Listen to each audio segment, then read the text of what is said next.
Hello, I'm Todd Phillips, the editor of Canadian Auto Dealer. We're joined here today by Beata Caranci, the chief economist of TD Bank. Good morning, Beata. Good morning. Okay, so you're going to be speaking at the CADA Summit and presenting to dealers about sort of the state of the union and the economy. Give us just a sneak preview of what dealers might expect to hear next week. Yeah, I think one of the biggest questions we're getting from our clients is, not anymore if rates are going to go up, but how high they're going to go. And so part of the discussion should be on, where do we think these rates are going to top out and the speed at which they're going to move. Every recession prior to the pandemic starts with a policy error. And this is the biggest, I think, concern of clients, that the central banks feel like they're behind the curve and then have to move too quickly. So that's a key part of the discussion.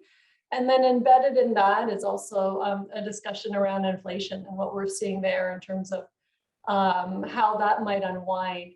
Ultimately, we think wage pressures are going to persist in the Canadian economy. And so those who are looking to hire are probably going to have to get a little bit more creative in looking at every corner of the market. And that likely will feed into some inflationary pressures, even as supply side issues start to pull away.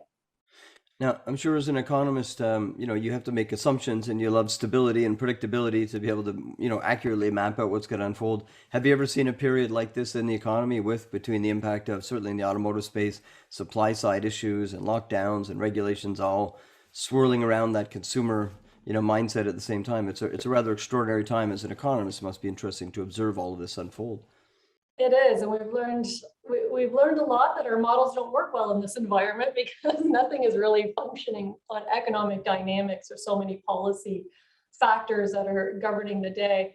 The one thing I would say is, like, a lot of economists are saying, well, one of the ways that inflation kind of tapers down is we rotate demand away from goods, which is basically all people can buy in a closed down economy, towards services, going back to restaurants, travel, things like that. And, I think if you're on the auto side, you may think, oh, okay, well, I'm selling a good. And does that mean that that demand's going to fade away? I think the exception there, that group does seem to be the exception to the rule, because there's so much pent up demand, to your point, on the supply side pressures, the lack of supply, the extraordinary prices that have filtered through. So that might actually have more staying power than what we might expect to see in some of the other areas as people rotate their demand. But certainly predicting in this environment has been an extreme challenge, because the models run off of fundamental demand dynamics, and we keep getting the stop and go economy as dictated by governments.